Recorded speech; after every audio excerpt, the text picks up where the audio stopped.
Hello, good afternoon guys. Magluluto tayo ng minatamis na saba guys.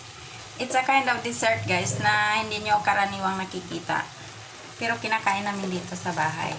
So guys, meron na akong sinaing dyan na saging. Binalatan ko yung saging tapos sinaing ko in just yung kasya lang na tubig na maluto siya. So ayan, kunting-kunti na lang tubig natira. Ilagay na natin ang brown sugar. Yan guys. Yung brown sugar, i-approximate nyo lang kung gaano kadami ang saging. So, ito, mga 1 and 1/2 tablespoon na brown sugar nilagay ko. Kasi dark brown naman itong ginagamit kong brown sugar. Madali lang siyang tumamis. Tapos, pag nalusaw na yung brown sugar, guys, lumikit na siya. Kunti-kunti na lang talaga ang sabaw na tira niya. Hindi kasi kailangan ang tubig dito guys. Kasi kailangan ano lang siya.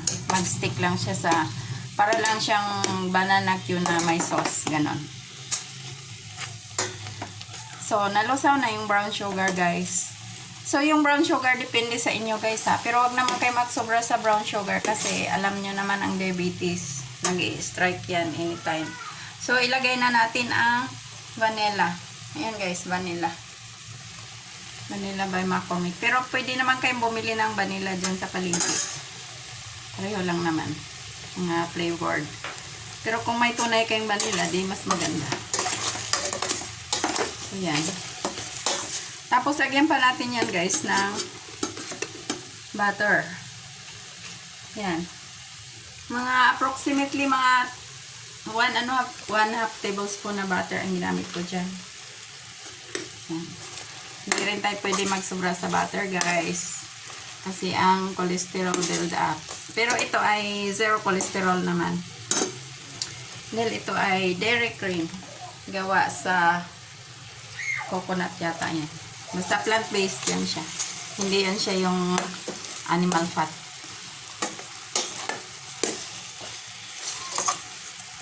So, pag nalusaw na yung butter, guys, isusunod na natin ang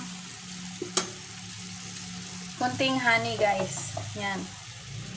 Magkaiba ang lasa ng honey at saka ng brown sugar. So, lagyan natin ng konting honey para maiba lang sa dila. Yan. Hayain ang honey ko, guys, kasi taglamig ngayon. So, hindi siya madaling ibuhos. Pero kung tag-init yan, mabilis lang. So, ayan guys. Tama na yan. May nabibiling mura lang na honey guys. Oh, ito. Honeylicious. Purpose honey. Galing pa to sa Sariaya, Quezon. Ayan.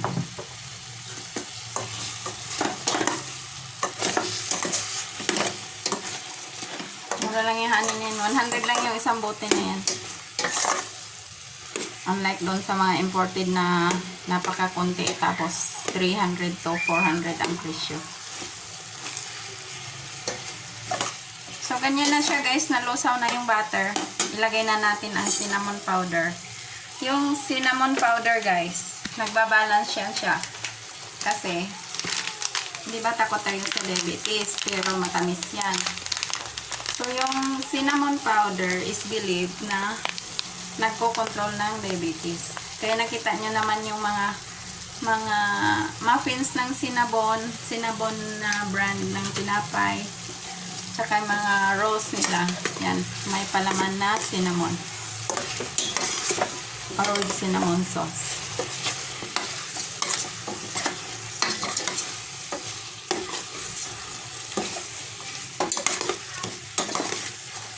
So, yung cinnamon guys, it's up to you kung gusto nyong mas madami or konti. Depende sa inyo.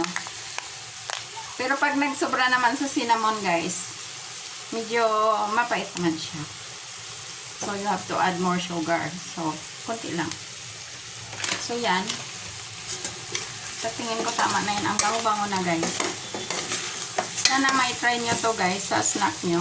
Kasi kahit kumakain kayo ng sugar, healthy pa rin ang dating dahil may cinnamon naman. So, ayan. Okay na yan siya, guys. Pwede nang kainin. At saka matagal to siya mapanis guys kasi tuyo siya. Hindi siya yung kagaya yung minatamis na tubig lang at saka asukal. Ito matagal mapanis siya guys kasi medyo dry siya, di ba? Yan.